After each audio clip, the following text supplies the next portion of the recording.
Hello everyone, Doug Simonian over at New York Metro Weather with your latest video discussion. We're going to be talking about two storm systems. First, the potential large storm system for later this week into this weekend, which will primarily be a rain event for the I-95 coastal cities, but there have been some interesting trends that we have been seeing on the model guidance that could indicate an icy scenario for areas not too far inland. And then also the potential for cold weather to return and maybe a winter storm threat sometime next Tuesday or next Wednesday. So we'll get started by first talking about the storm for later this week. This was the latest GFS model run of 500 millibars in the middle of the atmosphere.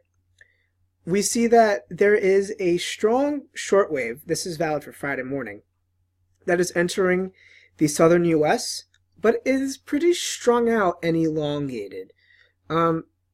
These short waves are kind of a classic recipe for ones that tend to trend east and more progressive.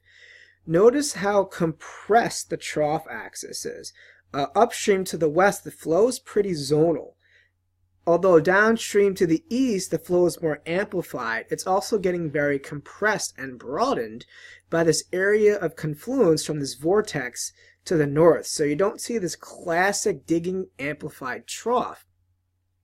We also see this flow from west to east really hindering the storm's amplification upstream. So although you had these height rises along the east, the storm is going to have a lot of trouble gaining latitude to the extent that the models were showing previously. This cuts down on some of the major snowfall totals that were being advertised in the Ohio Valley. This trend is also a byproduct of the weakening that has been observed for the snowstorm that was modeled for Minneapolis. So we're just going backward and now forward in time again. We see the shortwave. It's compressed, though strong, but compressed Friday morning. And then the storm tries to move up the Appalachians. But again, the flow between the southern stream and northern stream, it's somewhat separate. The height lines are pretty zonal. So that's not really good for phase and amplification. So that's why we're seeing some east trends. And then the storm actually, notice a shortwave actually opens up and weakens as it moves northeast, as this area of confluence really grows and strengthens. And this confluence leads to some surface high pressure downstream, which will try to bleed some low-level cold air and lead to an icing scenario. And we'll talk about that pretty soon. And then the storm continues to open up and weaken aloft as it moves into the northeast. And then you have a little bit of trailing vorticity on the backside that may try to bleed out some wintry precipitation even to the coast on Saturday afternoon. And we'll talk more about that later in the video as well. But just notice some of these trends. This is valid for Friday evening, 54 hours on the 18Z GFS. The southern stream shortwave, it's compressed and somewhat separated from the northern stream. This is the previous run. Shortwave was further north. The previous run from that, the shortwave was also further north and more of its own entity for true amplification. The run before that, it was also more of a defined shortwave entity further north. That led to more amplification and a warmer solution. And the run before that, also a negatively tilted shortwave. But as we head more towards the present runs, notice the shortwave, notice how the flow has become more and more compressed. See, this was more of a classic trough, where the downstream heights are negatively tilted and amplifying, and you actually are getting some troughing into the system. This was yesterday's 18Z run. But then as we trend towards today's, the flow becomes a lot more zonal, west to east, and there's not as much digging into the trough, and the shortwave is thus more compressed and sheared out, a more progressive solution. So that is certainly a trend that has been very prevalent on the model runs. And what this does on the GFS, wrong panel. What this does on the GFS verbatim is, however, we still see those height rises. So you're going to get a lot of warmth in the eastern seaboard with those high rises, a precipitable water surge, and heavy rain, and maybe even thunderstorms late Thursday night, Friday morning. Also some dense fog as that warm, moist air goes over the top of the cold snowpack. So that could lead to some dense fog. But then Friday afternoon into Saturday evening, the surface low tries to move north into southwest PA, but look at this big surface high that builds into North Dakota. But look how elongated those high pressures are. That's going to lead to more northerly flow at the low levels of the atmosphere and cold air working its way back into the low levels or across much of the northeast. And then you're actually able to get some of that rain to change over to ice for a lot of the interior northeast. And based on the trends we have been seeing, it would not surprise us to see some of this ice head to a good portion of northern New Jersey and into the Hudson Valley on Saturday morning. We can't even rule out some of that ice heading into the New York City area as well if these trends were to really continue. But look at some of the previous runs for Valley for Saturday morning. The 12Z run was warmer.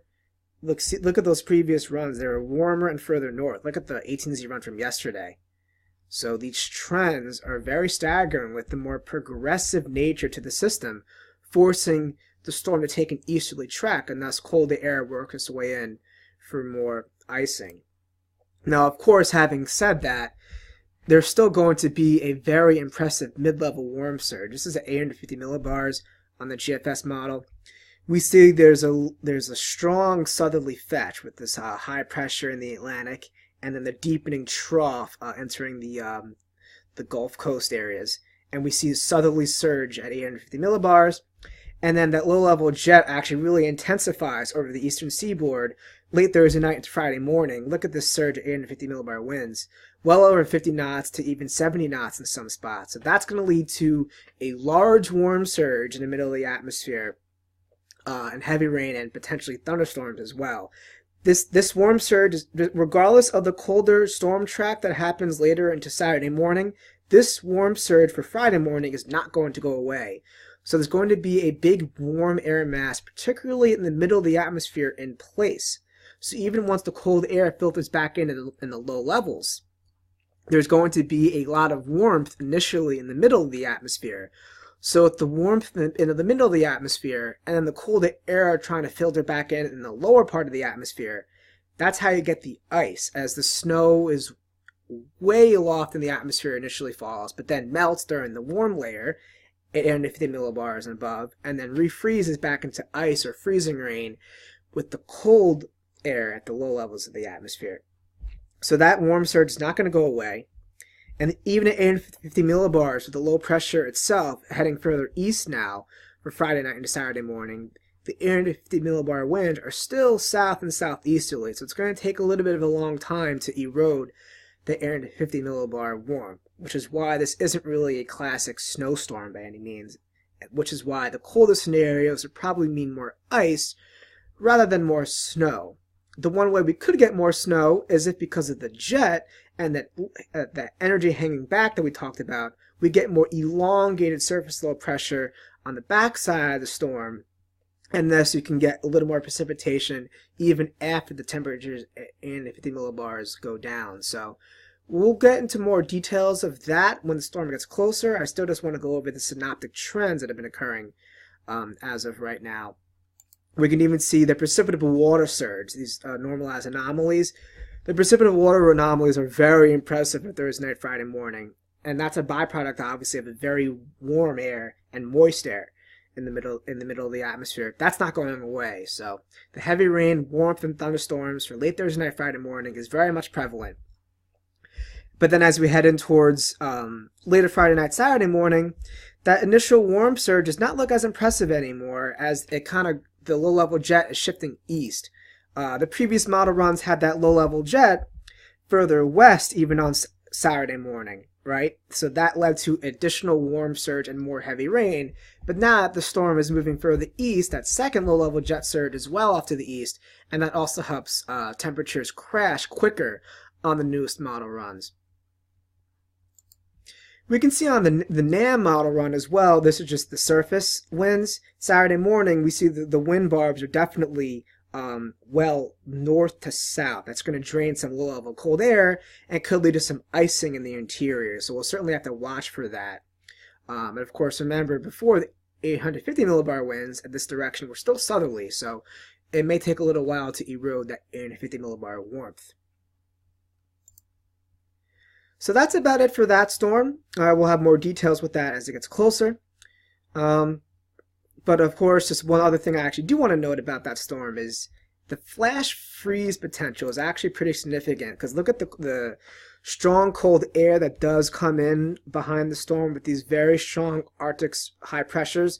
There could be a flash freeze where we go from, let's say, 50 degrees in parts of the coast very early Saturday morning to the upper 20s Saturday afternoon, Saturday evening.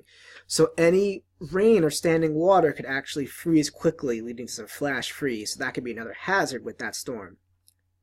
Moving on to next week, we see that there is going to be a PNA spike thanks to a jet extension.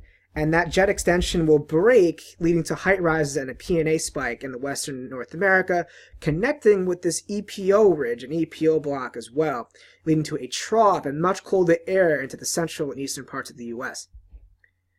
What that does is, downstream of this ridge, you're able to get shortwave energy breaking off from the Arctic, as there's a compressed squeeze play between this little vortex near Greenland and the ridge in the EPO region.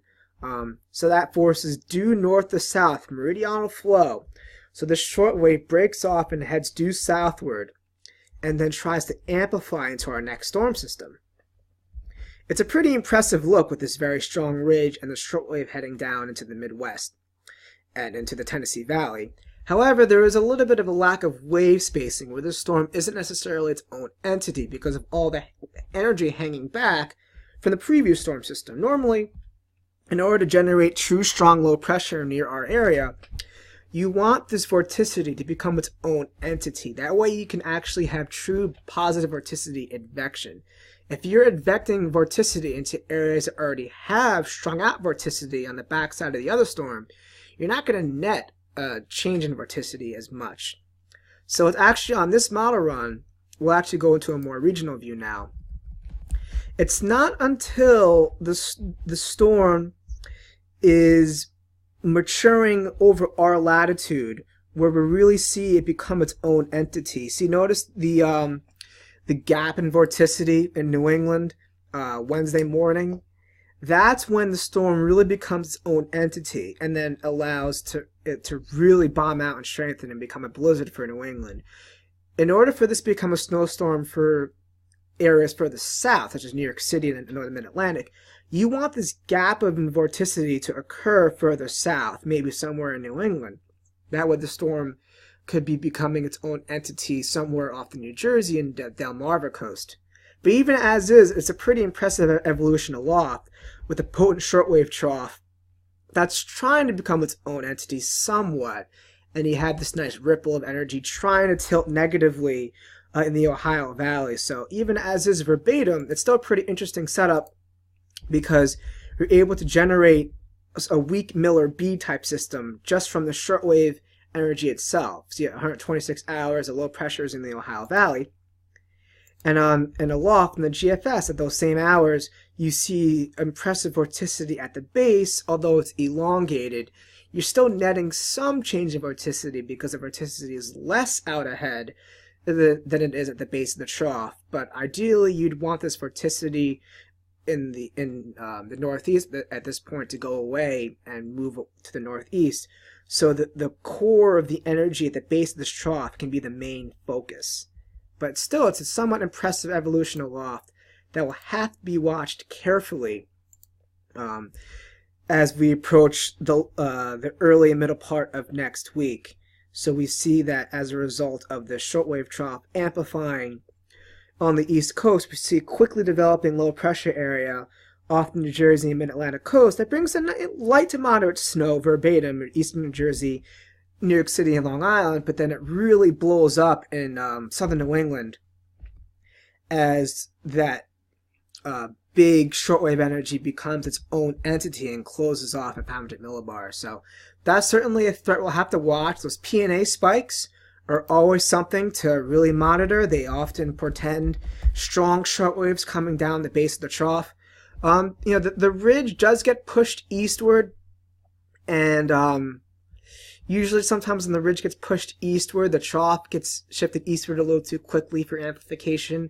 But sometimes when the ridge gets pushed eastward, Following the short wave, you're able to maintain the meridional flow upstream because the tilt of the short wave actually allows for the north to south flow to be maintained upstream the short wave. If the ridge were to stay in place, sometimes the short wave runs out ahead of that ridge and you get too much northwest to southeast flow.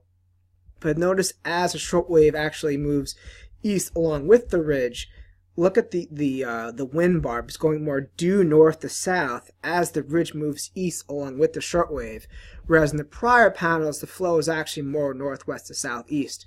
So you're still getting that flow to buckle, and if that flow continues to trend more buckled on the newer runs of the models as we head forward, this could trend to an interesting snow solution as we head to the early mid part of next week. So I am intrigued by the potential for a snow event in the early middle part of next week, but there are certainly a lot of kinks that need to be worked out, as I would like to see some more separation between the prior storm and our new storm before I really get excited about any snow potential. Just to show an example of how an eastward moving ridge can still lead to a snow.